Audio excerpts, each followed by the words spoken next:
What's up, you guys? Indigo here. Welcome back to the channel. For the past 48 hours, I have realized that a lot of people don't know the difference between a work and a shoot, or a work shoot. 5 years ago, literally 5 years ago, June 3rd, I think it was 2020,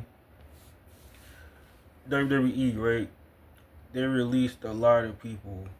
A lot of people during probably one of the worst times, arguably ever. COVID. I'm sure you guys remember that time period. I do. I've been through a lot, a lot. Meaning I probably want to be here right now making a video.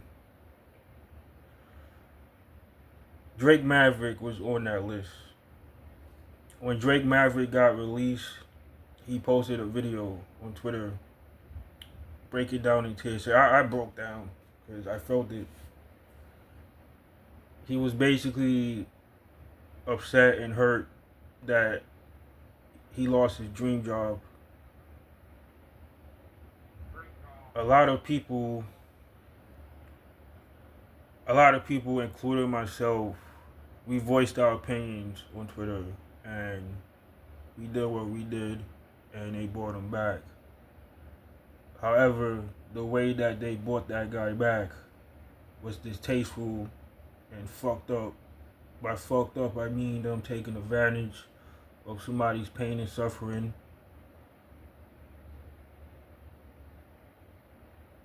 making money off of it. At that time, NXT was doing a cruiserweight tournament, I believe. What's his name? Santos Escobar. He was the cruiserweight champion. So they fucked up that whole tournament just to include Drake Maverick in it because, again, the fans voiced their opinions to bring the guy back. They didn't even bring him back, by the way.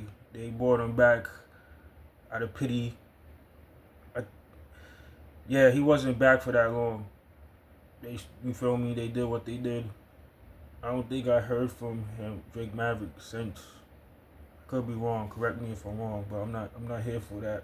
I'm just bringing that situation up because the R-Truth situation is no different, in my opinion. I'm sure a lot of people are gonna pick up on this, but shout out to Don Tony. Don Tony was the first person to really compare the situation to the Drake Maverick stuff, because even I forgot about Drake Maverick release and how big that was and how viral that went. This R-Truth stuff probably went even more viral, given, that was 5 years ago, 5 years later. But if you think that this is a work, even the Drake Maverick situation, because even back then a lot of people were saying that was a work. How can you work somebody's real feelings and just take advantage and just put them through even worse of a painful feeling that they got the first time they got released? You get me? I have to say, I don't think R-Truth signed a new deal. It's who WWE themselves tweet out on their official page or on Instagram, whatever verified accounts they have to say out their mouths that they brought this guy back. Until then, I'm looking at this as R-Truth contract expired. It's expiring probably this month. They probably gonna have him on TV until the end of June. And goodbye. Two things I think really happened. One, he didn't like the money that they was offering him to renew. Or two, they asked him or offered him to be a trainer where he probably don't want to retire yet in the ring. It's one or the other. But at the end of the day, that's none of my business. That's none of your business. But a lot of you people make that your business because all you do is tweet all day. Doing jack shit. Triple H didn't I'm upset about what Triple H said because he did lie to us, but at the same time, he can't just say you're the reason this guy is back, for the simple fact that a lot of people are retarded. Meaning, if Triple H thanked all of us fans, that's going to give people the power to, or rather, it will give people the impression that they have power to bring back certain wrestlers that got let go. That's why I think he didn't mention a thank you to the fans, but at the same time, he still had to acknowledge that we're the reasons he's back. We voiced our opinions, the wrestlers voiced their opinions, and this shit is annoying to talk about. Cause this is fucking up the John Cena Cody stuff. Nobody talking about that. Seth Rollins won the briefcase. Naomi won the briefcase. Nobody's talking about that. It's this whole R-Truth stuff.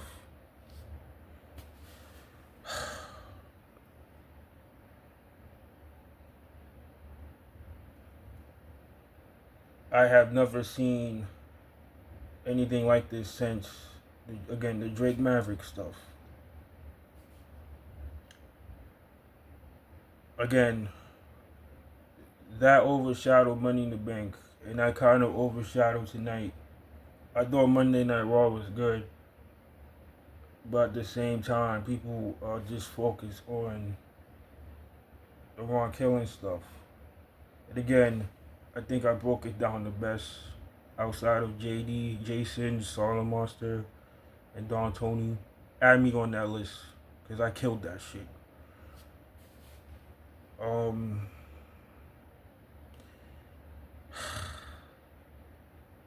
I don't know what they do with CM Punk.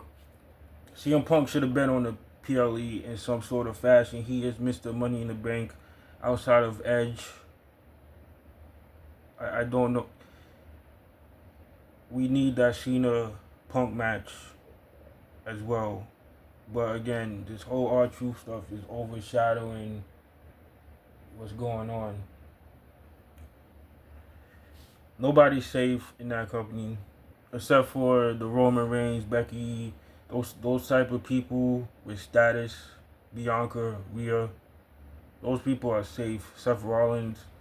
But if you're Damian Priest, Zelina, people like that, those people are not safe. So WWE, they lost their trust with a lot of people, me included, because the R-Truth, the whole build to that main event, man, that Saturday night's main event was garbage, and they treated him like a jobber.